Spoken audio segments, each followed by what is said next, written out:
Magandang hapon mga kababayan. Nandito po tayo ngayon sa Hagobyao, Cebu City. Magko-comment po tayo ngayon mga kababayan. So by the way mga kababayan, bago tayo magpatuloy, mga kababayan, gagawa ako ng feeding program doon ngayong December 24 or 23. Uuwi kami ng Mindanao kasama ang asawa ko. Sana mag-share kayo ng blessing nyo mga kababayan. Share your blessing mga kababayan. Mag-feeding program po tayo. Pasaya natin ang mga kabataan. Mga kababayan, yun lang ang hinihiling ko sa iyo mga kababayan. Share your blessing. Ang Panginoon ay magbibigay sa iyo ng maraming grasya sa inyo mga kababayan. By the way mga kababayan, magko-comment po tayo tungkol dito sa isang sundalo na humihingi ng relo tungkol sa kanyang graduation nila Mano check hands ni Pangulong Bongbong Marcos. Ang sabi daw ng sundalo, Mr. President, can give you your watch as a gift of my graduation. Hindi pa nakarinig ang President. Again, Mr. President, can I give you you can give me your watch, you can give me your watch as a gift of my graduation. Why I can give you your watch? Why can I give you my watch? Ito mga kababayan ay isa lamang palatandaan na ang ating presidente ay makasarili. Hindi niya binibigyan ang halaga ng isang graduate na year.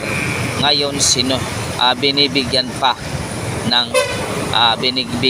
ng parusa.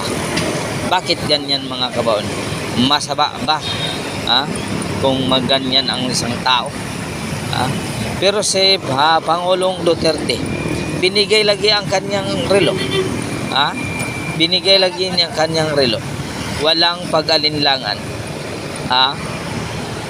Ibig sabihin, mas mahal ng Pangulo ang taong bayan kaysa bagay na mas mahal ng Pangulo ang taong bayan kaysa mga bagay-bagay na materials na mawawala lamang. Di ba? Kaya kapag nabigyan mo ang isang tao, ito ay hindi mawawala sa kanyang puso't isipan. At ang kanyang loyalty ay nandyan lagi, permi sa inyo. Yan ang katotohanan mga kababayan. Bakit ganyan? Bakit hindi ibinibigay? Kasi mamahalin itong relo, 4 million. Ibibigay ng Pangulo worth of 4 million relo watch. Mga kababayan, worth of 4 million ibibigay ng Pangulo. Kaya hindi ibinigay, di ba? Kung kailang binigyan na lang niya ng ibang relo, bibigyan kita ng ibang relo, hindi lang ito sa akin, kaya ito ay pinakamahalaga para sa akin. Yun lang, di ba? Paglibigay siya ng note, dito, punta ka doon, sabihin mo lang para sa akin. Yun lang mga kababayan. Ngayon, pinarusahan ang sundalo. Kawawa naman ang sundalo.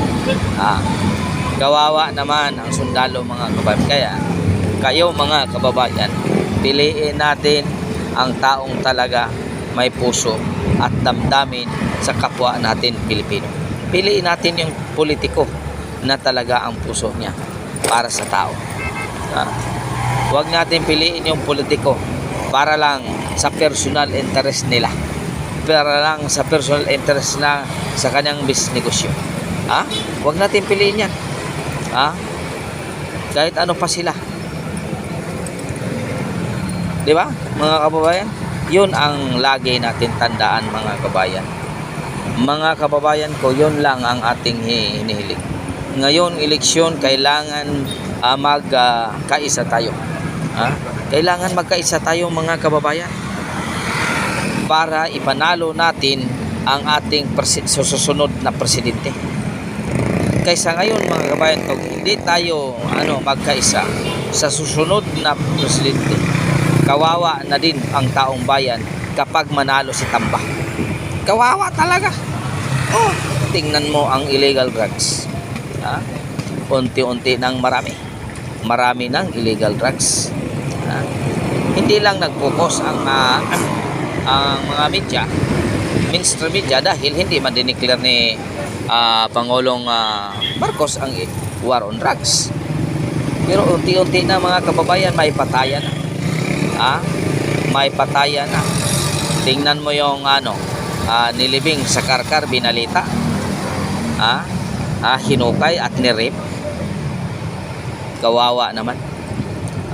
Dahil sa illegal drugs. Ngayon, kung ito may mayagpag ang mga taong to, kaya ba natin maglakad ng gabi na mag-isa? Safe ba kayo?